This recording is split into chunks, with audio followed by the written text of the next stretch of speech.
Assalamualaikum, Syekh. Waalaikumsalam Maulana, kaifa haluk? Bikhair. Alhamdulillah, Bikhair. Syekh. Kita sudah 13 episode ya, Syekh? 13. 13, sekarang 14. Ini 14. Ya, sekarang 14. Insya Allah. Separuh Ramadan udah habis. Hampir, sudah separuh Ramadan. Alhamdulillah. Nah, Syekh, episode kali ini kita mau bahas apa nih? 7 ahruf Ya, 7 dan qiraah ya, Syekh ya? Iya. Ini penting, Syekh. Ini penting. Karena mungkin tidak semua saudara muslim kita mengetahui. Ya, jadi kita mungkin harus mendengar dari Syekh Ridho apa itu 7 ahruf dan qiraah. Karena, mohon maaf Syekh ya, ini juga sering dipakai oleh musuh-musuh Islam untuk menyerang Quran. Artinya mereka bilang Quran banyak versi katanya. Bahkan ada yang bilang 26 versi, ada yang bilang 32 versi, bahkan ada yang bilang 36 versi. Nah, kita sekarang mau mendengarkan penjelasan dari Bukan Syekh penjelasan Ridho. Bismillah, Alhamdulillah, wassalatu wassalamu ala Rasulillah, amma ba'd. Biar pertemuan kita kali ini lebih efek, lebih ada manfaat dari pemirsa, saya akan mentukar peran di pertemuan kita. Apa masalah mereka tentang 7 huruf? Saya bertanya.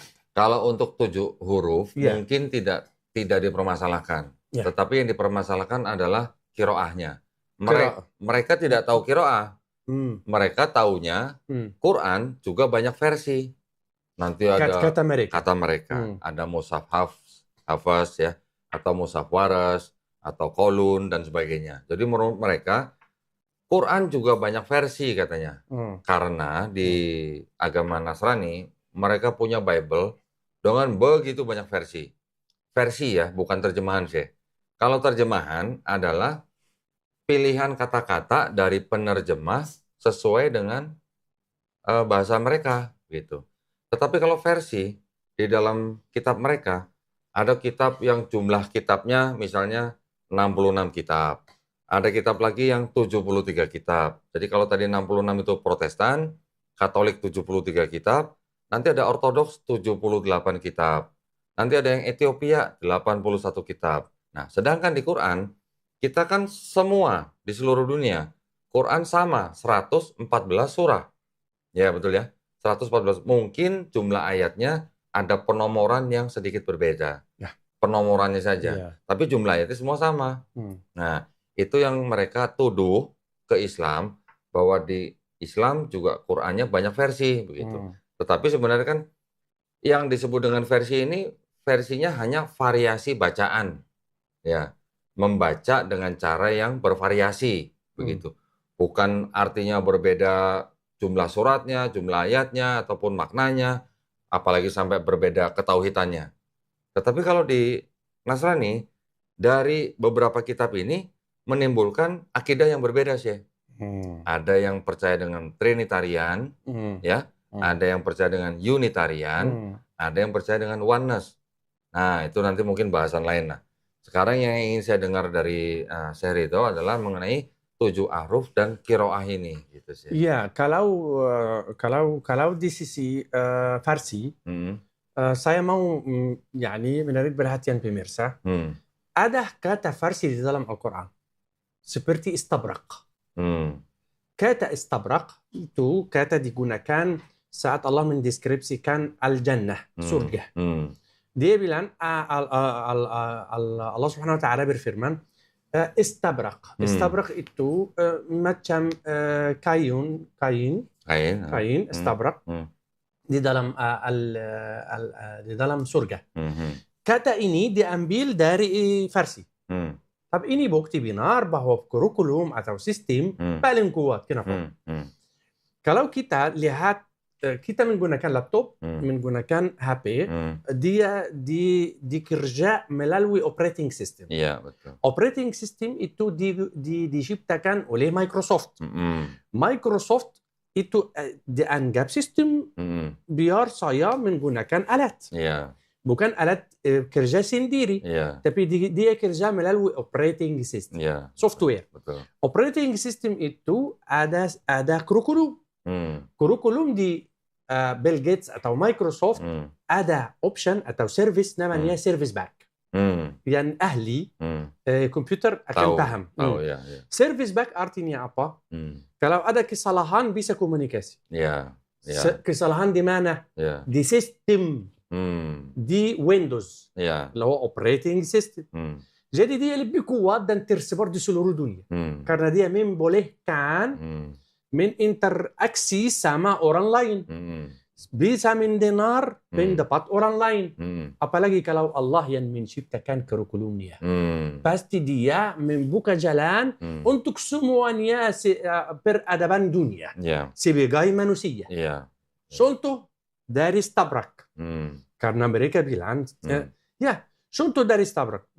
Bentuk masjid yang sekarang di seluruh dunia. Dia terbentuknya dari mana? Dari peradaban Arab? Tidak. Peradaban Arab ruang tanpa atap. Hanya. Seperti Makkah. Seperti Al-Masjid Al-Nabawi. Itu peradaban apa namanya? Gudan atau gudun Arab. Tapi apa yang membuat dia memasuki peradaban Farsi? Membuat kubah. Tidak pernah di Arab. Dan memasuki ma'zanah yang seperti pen. Bentuk ini dari beradaban Turki. Ada dua ma'zanah pada saat yang sama. Ada dua ma'zanah dari Mesir. Zaman Mamalik. Jadi Allah Subhanahu wa taala membolehkan semuanya beradaban aktivitas kegiatan manusia ditambah kurikulumnya. Dikasih apalagi kalau di dalam Al-Quran. Al-Quran paling kuat sampai membolehkan menggunakan hasil kegiatan Farsi, hasil kegiatan kata di sini, kata di sana, semuanya. Begitu juga sama 7 huruf. Begitu juga sama 7 huruf. 7 huruf dimuncul kapan? Pada tahun 8 atau 9 dan 10 Hijriyah. Saat peristiwa yang paling terkenal Umar sama sahabat yang fight karena beda bacaan Al-Quran. Menarik perhatian kamu, beda bacaan itu karena orang sahabat yang fight sama Umar baru masuk ke Islam beberapa bulan saat itu. Dan dia turun dari Quraisy. Umar turun dari Quraisy. Jadi mereka fight padahal mereka ada tabrak karena bahasa ini atau cara baca Al-Quran beda. Beda kenapa? Apa dia Quran atau tidak? Padahal mereka turun dari Quraisy. Sama-sama Quraisy. Sama-sama Quraisy. Jadi harus dia paham. Tapi saya juga Rida saat suatu hari pergi ke Surabaya. Dapat orang ngobrol sama orang lagi, 2 orang. Dari waktu kuat dia bilang G. Saat itu saya tidak paham G itu artinya. G. Lalu dia bilang mangga. Nanti saya paham. Saya bertanya orang di Jakarta, apa arti G? Dia bilang ya. Apa arti mangga? Ya salam. Ya oke, salam. Itu mangga. Jadi orang yang di Jakarta tahu. Orang yang di Surabaya jauh 1 jam setengah naik pesawat. Tahu juga. Tapi ada sedikit yang kurang. Yang rakyat atau penduduk Indonesia tidak paham. Pada dasar 7 huruf sama seperti itu. Contoh. Malaysia. Saya pergi ke Malaysia. Mereka kasih seperti apa? Siapa. Mana? Padahal mereka turun dari Melayu. Daraniyah Melayu. Bisa memahami? Bisa memahami. Gak masalah? Nah, jadi contoh 7 huruf sama Melayu. Sama Melayu juga. Ada beda. Karena zaman Utsman saat dia mengkodifikasi Al-Quran, dia naik mimbar dan bertanya, wahai orang beriman, mana yang pernah mendengar hadis 7 huruf? Banyak yang berdiri mau saksi. Utsman. Saya juga saksi. Jadi hadis. Jadi hadis 7 huruf kuat. Mutawatir. Mutawatir. Ya. Mutawatir. Gak ada ragu-raguan di hadis itu. Tapi Muhammad berdoa sallallahu alaihi wasallam berdoa biar Allah Subhanahu wa taala menurun Al-Quran dari awal sampai akhir.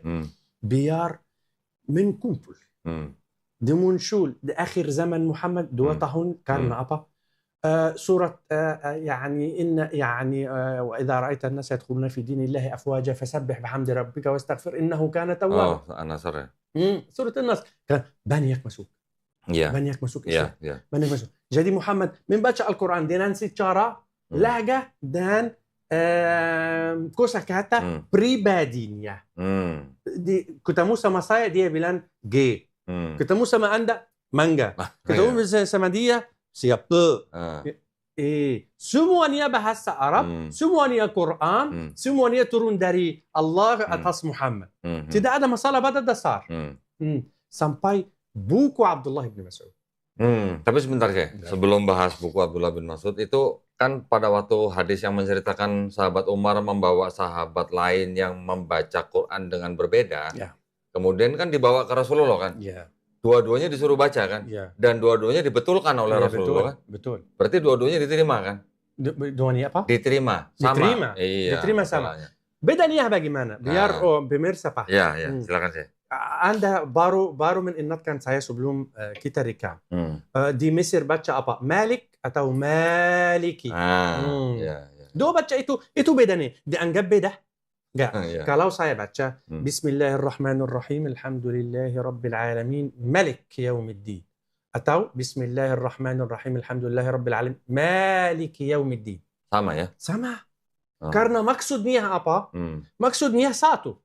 Itu siapa? Raja. Allah. Ya, maksudnya yang dimaksud Allah. Tapi kalau diterjemahkan yang satu raja, yang satu penguasa. Maksudnya beda tulis, beda arti. Beda tulis, beda arti. Tapi satu maksud. Ya. Boleh. Ya. Yang dimaksud tetap Allah SWT. Boleh di dalam apa? Boleh di dalam 7 huruf. Oke. Salah satu undang-undang di 7 huruf. Dua kata. Satu, artinya beda, maksud satu. Jadi yang dimaksud itu adalah perbedaannya adalah hanya variasi bacaan ya. Hanya variasi, hanya adat istiadat, hanya pikiran, hanya budaya. Mungkin seperti kata di bahasa Inggris kan juga ada begitu ya. Bahasa Inggris kan ada juga kalau bicara color, tulisannya kan ada C-O-L-O-R. Ya. Ada juga yang menulis C-O-L-O-U-R. Ya, bagus. Betul ya? Ya, digunakan U. Belum lagi nanti kalau misalnya orang Eropa misalnya. Mereka bicara Friday. Tapi kalau di Australia apa? Friday. Gitu. Friday, ya Allahu Akbar. Ya, tapi kan itu sama. Ya, itu hanya variasi bacaan. Variasi bacaan. Ibn Abbas itu yang dianggap terjemahan Al-Quran. Orang ulama di tafsir. Ibn Abbas yang dibarakah oleh Muhammad. Suatu hari dia bilang, saya tidak pernah tahu arti fatir. Subhanallah, fatir as-samawati wal ardh. Ibn Abbas. Kapan ya Ibn Abbas kamu paham? Saat dia melihat 2 orang Badui jauh di pasir, di gunung pasir, jauh. Fight karena berkelahi. Fight kenapa?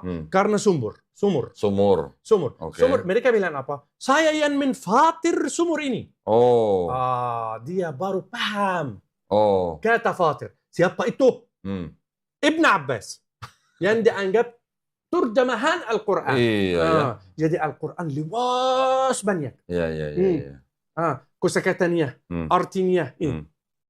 Apa dianggap surat Al-Fatihah Bismillahirrahmanirrahim Maliki yaumiddin iyyaka na'budu wa iyyaka nasta'in ihdina as-siratal mustaqim. Bukan as-sirat. Itu dianggap salah? Betul, masih sama boleh. Masih sama. Boleh. Menggunakan se, menggunakan so. Itu beda? Tidak ada beda. Itu 7 huruf. Iya. Nanti ada lagi yang membaca wadduha, ada yang wadduhe. Itu juga boleh. Itu apa? Wadduha. Itu adat kaum namanya Huzail. Nama Huzail ada 3 adat bacaan. Seperti inna a'tainaka al-kautsar. Dia kalau huruf A diikut ta, dibaca nun. Seperti inna a'tainaka al-kautsar. Dibaca apa? Inna Antainakal kausar. Bukan a. Ya. Antaina. Itu adat namanya al-fahfahah atau al-istinta. Adat ini dari kaum Huzail. Siapa kaum Huzail? Kaum Huzail kaum Abdullah bin Mas'ud. Khusus Abdullah bin Mas'ud. Oke.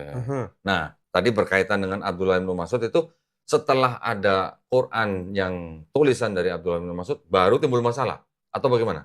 Bukan masalah mulai dari ini, masalah betul mulai dari fight Umar sama sahabat Nabi Muhammad, itu yang baru mulai. Dibesarkan di zaman Utsman. Karena udah bacanya berbeda.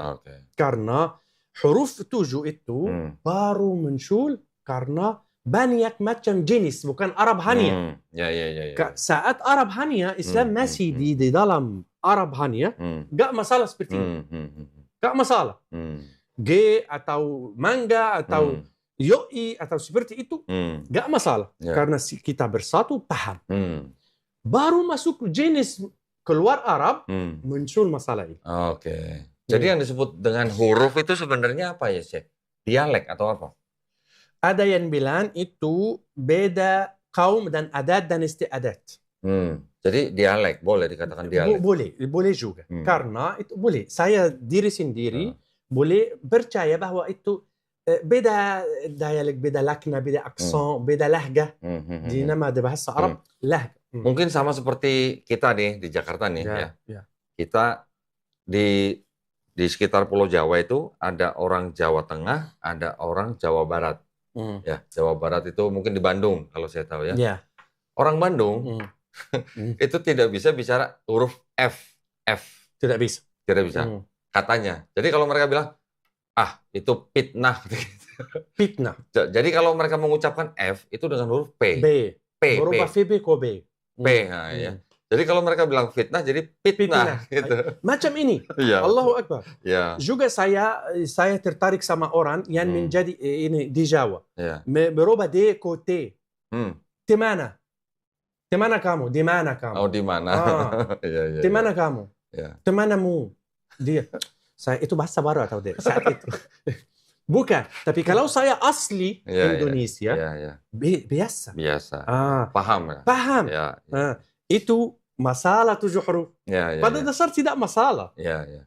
Tapi masalahnya kamu dianggap orang asing dari bahasa Arab, daerah Arab. Tapi di Arab Saudi sendiri memang sudah ada perbedaan atau variasi bacaan itu ya? Ada banyak. Sudah ada ya. Apalagi di luar Arab yang berbahasa Arab gitu ya. Maaf saudaraku, Indonesia ada beberapa bahasa. Kalau bahasa daerahnya di Indonesia kalau tidak salah berapa ya? Sukunya saja 250 suku. Dan semuanya bahasa daerahnya banyak sekali. Banyak sekali. Aksen banyak. Saya pergi ke Jawa, beda dari Batam. Beda dari Kalimantan, beda gini. Dan kosakatanya beda juga. Tetapi begini sih. Bahasa Indonesia yang pemersatu bahasa Indonesia itu kosakatanya masih sedikit sekali kalau dihitung. Baru sekitar kurang lebih hanya 200.000 kata, kosakata. Bahasa Inggris kira-kira 600.000 kosakata. Saya pernah baca bahasa Arab tidak bisa dibandingkan dengan bahasa Inggris, bahasa Inggris atau bahasa Indonesia. Bahasa Arab Saudi 12 juta kata. Bukan 1 juta ya, 12 juta kata. 1.000 kata untuk senjata. Hanya untuk senjata. 1.000 kata. 1.000 kosakata. 1.000 kosakata untuk senjata. Mereka menghargai senjata. Zaman itu. Karena itu salah sebab yang membuat Allah menurun Al-Quran dengan bahasa mereka, bahasa Arab. Karena bahasa itu luas. Nah, Syekh, sekarang tadi saya sudah baca mengenai 7 ahruf. Ya. Terus sekarang qiraah, Syekh. Qiraah itu perhasilan perbedaan 7 huruf. Perhasilan perbedaan 7 huruf. Ada perbedaan, ada 7 huruf. Dia mengakibatkan memuncul qiraah.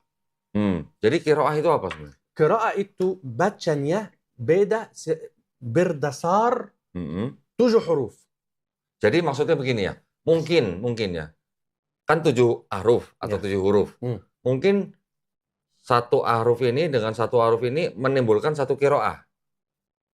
Begitu ya, kalau tidak salah. Saya pernah baca begitu. Ya, atau mungkin beberapa huruf menimbulkan satu qiraah begitu. Ya, biar saya lebih jelas. Ya. Pertemuan yang terakhir Muhammad dan Jibril menetapkan Al-Quran dengan bentuk niyah susun niyah yang terakhir. Ya. Bentuk yang terakhir itu yang dikumpul melalui Uthman. Karena semuanya berdasar pertemuan yang terakhir melalui Zaid. Pertemuan yang terakhir tidak semua 7 huruf. Tidak semua termasuk 7 huruf. Tidak. Karena itu terakhir. Zaman 7 huruf udah habis. Karena dia mau menajak banyak orang, jadi menggunakan bahasa dan aksan yang beda. Zamannya udah habis. Jadi dikumpul di zaman Utsman dengan bentuk yang terakhir. Zaman Utsman ada 7 huruf, ya, tapi tidak semua. Dan tidak menabaikan semua. Dan tidak mengambilkan semua. Jadi bacaan yang al-qiraat itu yang dianggap 14 qiraah. 14 ya? 14. Ada 4 yang tidak setuju ulama. Jadi menjauh 4. Ada 7 yang sepakat ulama udah ada. 7. Ada 3 yang ada binun, mungkin benar, mungkin salah. Jadi dianggap 10. 7 yang paling kuat, 3 yang mungkin gini, mungkin gitu, 4 yang menjauh tidak boleh. Termasuk yang dijauh, bacaan Al-Hasan Al-Basri. Ulama besar. Ulama besar. Bacaannya dijauh. Ulama kaleng-kaleng bukan, Sir? Ulama kaleng-kaleng bukan? Al-Basri? Bukan kaleng-kaleng ya? Bukan kaleng-kaleng. Al-Basri, terhormat. Terus? Al-qiraat dibangunkan berdasar 7 huruf. Karena bagaimana baca ni? Tapi bagi saya itu dia disempit. Maksud saya yang terkenal sekarang apa? Warsh, Hafs. Itu yang terkenal. Qalun. Qalun hatta di negara Libya. Tapi yang terkenal ditulis di dalam Al-Quran Hafs an Asim. Kalau di Mesir apa sih? Hafs an Asim. Terkenal Hafs an Asim. Pertanyaan saya. Jadi kan tadi saya bilang ada guru-guru atau imam-imam yang qiraat ini ya. Dalam qiraat ini ada 10 kalau nggak salah ya. Iya. Yang sudah disetujui semua lah. Pertanyaannya, dari 10 imam-imam qiraat ini semuanya kan tersambung sampai ke Rasulullah kan? Pasti. Karena harus. Yang penting kan itu. Al-qiraat beda dengan hafal Al-Quran. Tapi maksud saya, Al-qiraat dicipta pada abad 400 sesudah hijrah. Ditulis menjadi ilmu, dicatat pada abad 4. Jadi Al-qiraat harus kita membedakan Al-qiraat dan Al-Quran. Karena Al-Quran harus disambung sama asalnya Muhammad sallallahu alaihi wasallam, harus disambung. Tapi Al-qiraat tidak. Al-qiraat tidak. Al-qiraat ilmu dicatat pada abad 4 sesudah hijrah. Di zaman jauh. Tapi maksud saya itu yang paling terkenal di seluruh umat Islam saat ini itu riwayat Hafs an Asim. Jadi itu yang harus dipercaya dan ikut. Gak usah kita mencabangkan kita, mensesat kita. Gak usah, kenapa? Pada dasar itu tidak penting. Baca 1, baca 2, itu tidak penting. Ya maksud saya, kan dari Rasulullah nih turun misalnya ada yang melalui Ali bin Abi Thalib, radhiyallahu anhu, kemudian ada yang melalui Abdullah ibnu Mas'ud. Nanti di bawahnya mereka kan ada yang pengikut-pengikutnya nih. Tetapi kan maksud saya, perbedaan-perbedaan di antara pengikut-pengikut ini, kalau kita telusuri ke atas, ketemu dengan guru-guru mereka, kan nanti ketemunya dengan Rasulullah lagi. Ketemu sama bacaan atau Al-Quran. Bacaan atau Al-Quran beda. Karena baca itu ada banyak cabang. Tapi Muhammad sallallahu alaihi wasallam membaca dengan 7 huruf ya. Muhammad sallallahu alaihi wasallam sampai dengan 7 huruf ya. Disebutkan. Buktinya Mushaf Abdullah bin Mas'ud. Masuk di Mushaf Abdullah bin Mas'ud 7 huruf. Jadi akhirnya sampai sambung sama Muhammad SAW dibaca. Oh ya, ya betul. Ya, itu maksud saya itu. Ya betul. Baca. Tapi al-qiraat yang menjadi 7, yang menjadi ini, yang menjadi ini, ijtihad ulama. Ditulis di syarat ilmu qiraat pada abad 4. Itu intinya. Tapi apakah pernah Muhammad membaca dengan secara ini? Ya. Ya. Tapi kan, tadi yang saya bilang ya, pada waktu Rasulullah berdakwah kepada suku tertentu, dia menggunakan bacaan yang mirip dengan suku itu. Mirip, betul. Tetapi pada waktu akhir, ketika pertemuan dengan Malaikat Jibril alaihissalam, itu sudah habis masanya. Sudah habis. Dikumpul di zaman Utsman. Baru sadar bahwa ada masalah. Dan dia orang Arab paham. Paham itu bahasa kita. Khusus. Bukan orang asing. Orang asing akan tersesat kalau masuk bahasa Arab. Jadi bukan hikmahnya bahasa Arab hanya Al-Quran. Hikmahnya kurikulum. Bahasa Indonesia tidak bisa bahasa Arab. Tapi dia percaya apa? Percaya kurikulum. Jadi mukjizat Al-Quran diisinya bukan hanya bahasa. Bahasa di zaman. Udah. Bahasa di zaman dan kaum ini. Biar mempercaya mereka. Mereka meyakinkan mereka. Udah zamannya yang tinggal apa? Mukjizat Al-Quran di dalam kurikulum perintahan dan larangan. Benar, salah. Salah, benar. Adalah apa? Adalah kurikulum sempurna.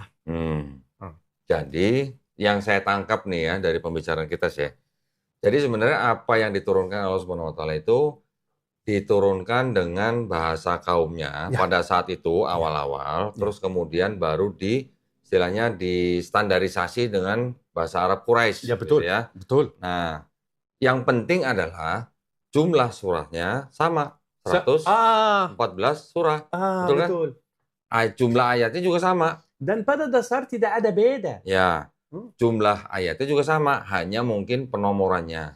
Tetapi Syekh, kalau yang di ini, yang di belakang saya, ini ada misalnya sama-sama, tadi kan saya bilang Protestan, Katolik, Ortodok, Ethiopia. Sama-sama di Protestan, sama Protestan nih. Nanti ada Bible versi KJV, ada NIV, ada ESV, ada RSV, version semua. Jadi contoh begini, misalnya yang di KJV jumlah ayatnya lebih banyak daripada yang RSV. Karena yang di KJV ada ayat, tetapi yang di versi lain yang RSV dibuang. Saya ada tanya. Bagaimana mereka percaya kalau apa namanya seperti ini? Jadi bagaimana mereka percaya? Ya, jadi contoh begini. Iya. Misalnya ini adalah misalnya KJV ya. Ini KJV misalnya. Di sini NIV. Ini terjemahannya memang sudah cukup lama. Ini diterbitkan tahun 1611. Ya, abad ke-17 berarti kan. Kalau ini ini baru nih. Ini belum lama nih. Ada yang ini menerjemahkan dari manuskrip yang paling tua. Manuskrip yang paling tua ada ayat yang di sini tidak ada gitu. Nah, yang di sini mengumpulkan ayat-ayat itu dari manuskrip yang sudah lebih muda. Nah, jadi di sini ada ayat-ayat yang misalnya ditambahkan diri sendiri. Ya, atau disisipkan. La ilaha illallah. Jadi masuk di sini. Jadi ada ayat di sini, tapi di sini tidak ada. Karena di sini mengambil dari manuskrip yang lebih tua. Misalnya. Itu sifat mereka. Nah, kalau di Quran ada tidak begitu? Tidak ada kan? Tidak ada. Di Quran kan semua ayat yang ada di dalam Quran itu kan semuanya sifatnya orang banyak mengetahui. Dan ya kan? Hadis-hadisnya mutawatir tentang ayat-ayat itu gitu. Maka itulah yang dimasukkan ke dalam mushaf gitu. Bedanya seperti itu sih. Ya Allah. Saya berterima kasih upaya Anda. Berusaha Anda yani semoga dikabulkan Allah Subhanahu wa taala yang menjelaskan kondisi seperti ini. Ya betul. Beda dari Quran kita. Allahu Akbar. Allahumma lakal hamd. Ya, silahkan. Silahkan. Baik. Nah, sudah cukup waktunya nih, saya. Sudah habis waktunya. Nanti kapan-kapan kita belajar ini lagi, saya. Ya, alhamdulillah. Tadi kita sudah mendengarkan dari Syekh Ridho ya mengenai 7 ahruf dan qiraah. Mudah-mudahan perbincangan kita bermanfaat ya buat para penonton. Amin ya rabbal alamin. Nah, sebentar lagi kita mau buka puasa, jadi kita cukupkan sampai di sini. Mudah-mudahan para pemirsa bisa melaksanakan buka puasa dengan mudah dan dilancarkan ya. Dan juga buat para pemirsa yang ingin mendukung perjuangan dakwah kami, dipersilahkan untuk mengirimkan ke BSI dengan nomor rekening 111889988 atas nama YPM At-Tauhid Jakarta, dan konfirmasi bisa ke 0813 9883 7007. Barakallahu fikum, semoga partisipasi para pemirsa diterima di sisi Allah Subhanahu wa taala sebagai amal jariah ya. Amin ya rabbal alamin. Baik, kalau begitu kita jumpa lagi di konten-konten berikutnya. Insya Allah selama bulan Ramadan ya, Syekh. Insya Allah.